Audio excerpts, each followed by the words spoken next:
అందరికీ నమస్కారం.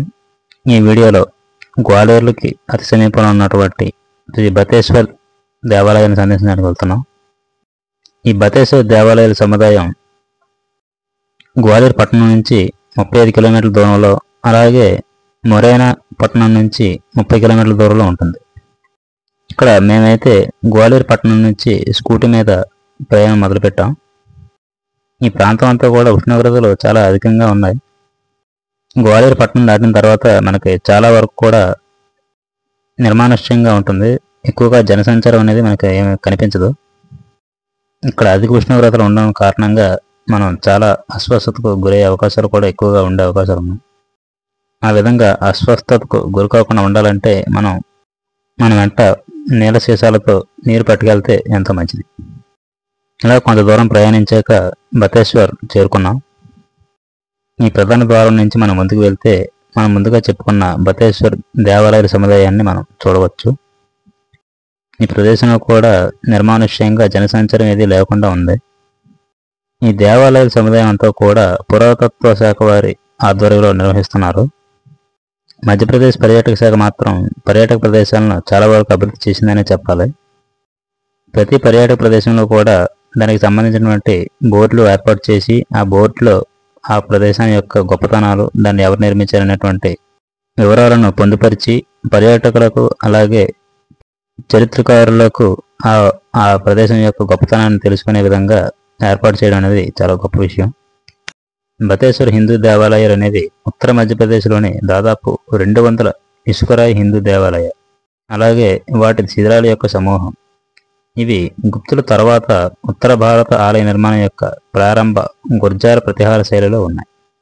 మనం ముందుగా చెప్పుకున్నట్లుగానే ఈ దేవాలయాల సముదాయం గ్వాలియర్కు ఉత్తరాన 35 కిలోమీటర్ల దూరంలో మరియు మొరేనా పట్టణానికి తూర్పున 30 కిలోమీటర్ల దూరంలో ఉన్నాయి.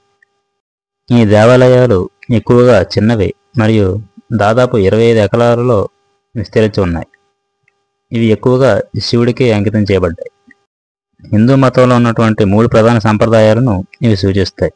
ఈ ప్రదేశం చంబల్ నదీ లోయలో మధ్యయుగం విష్ణు ఆలయానికి ప్రసిద్ధి చెందింది. బతేశ్వర్ దేవాలయాలు 8వ మరియు 10వ శతాబ్దాల మధ్య నిర్మించబడ్డాయి.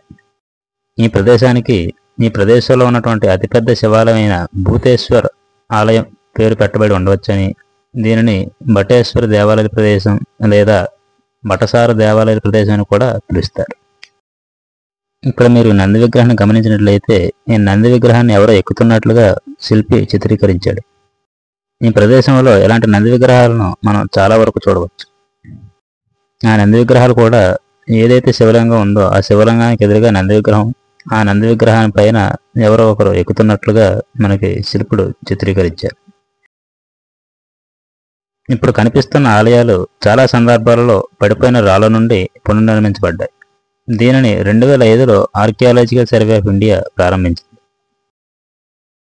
మధ్యప్రదేశ్ పురాతత్వ శాఖ నివేదిక ప్రకారం ఈ 200 దేవాలయాల సముదాయం గుర్జార ప్రతిహార రాజవంశం పాలన నిర్మించబడింది. కళా చరిత్రకారుడు మరియు భారతీయ ఆలయ నిర్మాణంలో ప్రత్యేకత కలిగిన ప్రొఫెసర్ మైకల్ మిస్టర్ ప్రకారం గ్వాలియర్ సమీపంలోని బటేశ్వర్ సమూహంలోని తొలి దేవాలయాలు 750 నుంచి 800 మధ్య కాలంలో నిర్మించి ఉండవచ్చునని కన్నింగ్హామ్ శాసనంలో ఒకటి సంవత్ 1107 లేదా 1050 నాటిదని నివేదించింది. బందిపోటైనటువంటి నిర్భయ్ సింగ్ గుజ్జర్ మరియు అతని ముఠా ఆలయ సముదాయాన్ని పునరుద్ధరించడంలో ఆర్కియాలజికల్ సర్వే ఆఫ్ ఇండియాకు సహాయం చేశారు. ఈ ఆలయాలన్నీ కూడా 13వ శతాబ్దం తర్వాత ధ్వంసమయ్యాయి. ఇది భూకంపం వల్ల లేదా ముస్లింల దండయాత్ర వల్ల జరిగిందా అనేది ఇంకా స్పష్టత లేదు.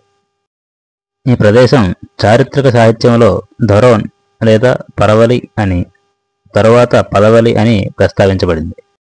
ఆలయాల సమూహానికి స్థానిక పేరు బటేశ్వర్ లేదా బటేశ్వర్ ఆలయాలు. 1882 నాటి కన్నింగ్హామ్ నివేదిక ప్రకారం ఈ ప్రదేశం వివిధ పరిణామాలలో 100కు పైగా దేవాలయాలకు గందరగోళ సమావేశం, కానీ చాలా వరకు చిన్నది. ఇక్కడ ఉన్నటువంటి ఆలయాల్లో పెద్దదైనటువంటి ఆలయం శివుడికి అంకితం చేయబడింది మరియు ఈ ఆలయాన్ని స్థానికంగా భూతేశ్వర్ అని పిలిచేవారు. అయితే అతని ఆశ్చర్యానికి ఆలయం పైన గరుడు శిల్పం ఉంది. దీనివలన ఆలయం దెబ్బతిన్నా మరియు తిరిగి ఉపయోగించబడే ముందు విష్ణు ఆలయం అయి ఉండొచ్చునని అతను ఊహించాడు. భూతేశ్వర ఆలయం 6.75 చదరపు అడుగులతో గర్భగుడి కలిగి ఉంది. అలాగే 20 చదరపు అడుగులతో మహామండపం కూడా ఉంది. గర్భగుడి ద్వారం నదీ దేవతల గంగా మరియు యమునలతో చుట్టబడి ఉంది. ఈ ఆలయం యొక్క గోపురాలు ఒక పిరమిడ్ చతురస్రం. ఇది చదునైన పైకప్పు కూర్చొని తరువాత లయబద్ధంగా తగ్గుతుంది. కన్నింగ్హామ్ చెప్పినట్లుగా నిలబడి ఉండే దేవాలయాన్ని నిటారుగా అమర్చబడిన ఒకే స్లాబ్తో తయారు చేయబడిన వైపులా ఉన్నాయి. వాటిపైన చదునైన పైకప్పులు కూడా ఉన్నాయి. తరువాత వాటి నిర్మాణంలో భాగంగా పిరమిడ్ పైభాగం ఉంది. ఈ ప్రదేశంలో కొండశిలలోకి కత్తిరించబడిన నీటి తొట్టు కూడా ఉంది. ఇక్కడున్న ఆలయం లోపల శివలింగం, త్రిమూర్తి విగ్రహం, గణేశుడు, శివుడు మరియు పార్వతి కలిసి ఈ చుట్టూ ఉన్నట్లు నిర్వహించాడు. శివాలయం పక్కన శివాలయం వలె దాదాపు అదే పరిమాణంలో విష్ణు ఆలయం కూడా ఉంది. ఇంతకుముందు చెప్పుకున్నట్లుగానే పెద్ద ఆలయమైనటువంటి భూతేశ్వర ఆలయం యొక్క ఏ విధంగా అయితే గర్భగుడి ఉందో అదే విధంగా ఇక్కడ కూడా దాదాపు 6.67 చదరపు అడుగుల గర్భగుడి కూడా ఉంది. అలాగే నదీ దేవతల యొక్క గంగా మరియు యమున యొక్క విగ్రహాలు కూడా చెక్కబడి ఉన్నాయి. బటేశ్వర స్థలం నాశనానికి ముందు ఇది అతిపెద్ద ఆలయం అయి ఉండవచ్చునని కన్నింగ్హామ్ ఊహించాడు. మరియు కోల్పోయిన ఆలయం ఎలా ఉందో తెలుసుకోవడానికి వేదిక దగ్గర ఒక రాయి కూడా మిగిలిలేదని అతను గుర్తించాడు. భూతేశ్వర ఆలయానికి వాయువ్యంగా ఉన్న చిన్న దేవాలయాల్లో ఒక దానిలో 1107 సంవత్సరం నాటికి ఒక చిన్న శాసనం ఉందని కన్నింగ్హామ్ గుర్తించాడు. తద్వారా ఈ ప్రదేశం కోసం పుష్పగుచ్చాన్ని స్థాపించాడు. 2005 నుండి పురాతత్వ బృందం శిథిలాల గుర్తింపు మరియు పునరుద్ధరణ ప్రయత్నాలు గురించి ఈ క్రింది అదనపు సమాచారాన్ని కూడా అందించాయి. అందులో కొన్ని దేవాలయాల్లో కీర్తిముఖంపై నటరాజు విగ్రహం ఉండేది. లకులిసా యొక్క అంటే సున్నితమైనటువంటి చెక్కడంతో కూడినటువంటి రిలీఫులు, పార్వతీ చేయి పట్టుకున్నటువంటి శివుని ప్రతిరూపాలు, కళ్యాణ సుందర పురాణాన్ని వివరించినటువంటి ఉప్పెనలు, లేదా విష్ణువు, బ్రహ్మ మరియు ఇతరులు హాజరైనటువంటి శివుడు పార్వతి వివాహం, విష్ణు దేవాలయాల్లో వీణ లేదా డ్రమ్స్ వాయించినటువంటి మహిళల చిన్న శిల్పాలు 11వ శతాబ్దానికి ముందు భారతదేశంలో సంగీత వృత్తి స్త్రీలలో సంగీతకారులుగా పాల్గొనడానికి ప్రోత్సహించిందని సూచిస్తున్నాయి. ప్రేమాయణం మరియు సాన్నిహిత్యం యొక్క వివిధ దశల్లో ప్రేమ జంటలు, పురుషులు ఏనుగులపై స్వారీ చేయడం, పురుషులు కుస్తీ పట్టడం, సింహాలు వంటి లౌకిక దృశ్యాలు, భాగవత పురాణంలోని కథనాలతో కూడినటువంటి పేజెస్, కృష్ణుల దృశ్యాలు, దేవకి ఒక స్త్రీ కాపలాగా ఉన్న జైలులో తన రొమ్ములను పాలిచ్చే శిశువుని కృష్ణుని పట్టుకోవడం వంటి దృశ్యాలు, విషపూరిత రొమ్ములతో రాక్షసుడి ప్రాణాలను హరిస్తున్నటువంటి శిశువు కృష్ణుడు మొదలైనవి. ఈ బటేశ్వర ఆలయ సముదాయంలో అనేక ఆసక్తికరమైన లింటెళ్ళు ఉన్నాయి. వాటిలో ఒకటి నవగ్రహంతో చాలా వరకు వైష్ణవ సంప్రదాయానికి చెందినటువంటి దశావతారాలు, శక్తి సంప్రదాయానికి చెందినటువంటి సప్తమాతృకులు తరచుగా ప్రదర్శించడం వంటివి ఉన్నాయి. నవగ్రహ లింటెలు ఉనికి సూచిస్తున్నట్లుగా మెన్స్వెన్ పేర్కొన్నారు. ఆలయ సముదాయం 600 తర్వాత నాటిదని, ఈ ప్రదేశంలో వేదాంత ఇతివృత్తాల వైవిధ్యం బటసాలను కూడా పిలుస్తారు. ఒకప్పుడు ఆలయ సంబంధిత కళలు మరియు కళాకారులకు కేంద్రంగా ఉండేదని సూచిస్తుంది. ఇప్పుడు ఇక్కడ ఉన్నటువంటి ఆలయ సముదాయాలను సందర్శించిన తర్వాత ఇక్కడి నుంచి మనం విష్ణు పండాలకు చేరుకుందాం. ఇక్కడ విష్ణు పండాలంటే విష్ణువు కోసం నిర్మించబడినటువంటి ఒక తాత్కాలికమైనటువంటి నిర్మాణం లేదా విష్ణు యొక్క మండపం అనే అర్థం. ఇది సాధారణంగా పండుగలు లేదా ఉత్సవాల సమయంలో ఏర్పాటు చేయబడుతుంది. ఇక్కడ విష్ణువు లేదా అతని అవతారాలను పూజిస్తారు. బటేశ్వర్ను 1920లో భారత పురావస్తు సర్వే రక్షిత ప్రదేశంగా ప్రకటించింది. వలస రాజ్యాల బ్రిటిష్ కాలంలో పరిమిత పునరుద్ధరణ, ప్రామాణిక ఆలయాల సంఖ్యలు, ఫోటోగ్రఫీతో శిథిలాల ఐసోలేషన్ మరియు స్థల పరిరక్షణ ప్రయత్నం ప్రారంభించబడ్డాయి. 2005లో ఏఎస్ఐ అంటే archaeology survey of India Bhopal ప్రాంత సూపరింటెండెంట్ ఆర్కియాలజిస్ట్ కేకే మహమ్మద్ నేతృత్వంలో అన్ని శిథిలాలను సేకరించి వాటిని తిరిగి కలపడానికి మరియు వీలైనన్ని ఎక్కువ దేవాలయాలను పునరుద్ధరించడానికి ఏఎస్ఐ ఒక ప్రతిష్టాత్మక ప్రాజెక్టును ప్రారంభించింది. మహమ్మద్ నాయకత్వంలో దాదాపు 60 దేవాలయాలు పునరుద్ధరించబడ్డాయి. మహమ్మద్ ఈ ప్రదేశం యొక్క మరింత పునరుద్ధరణ కోసం ప్రచారం చేస్తూనే ఉన్నాడు.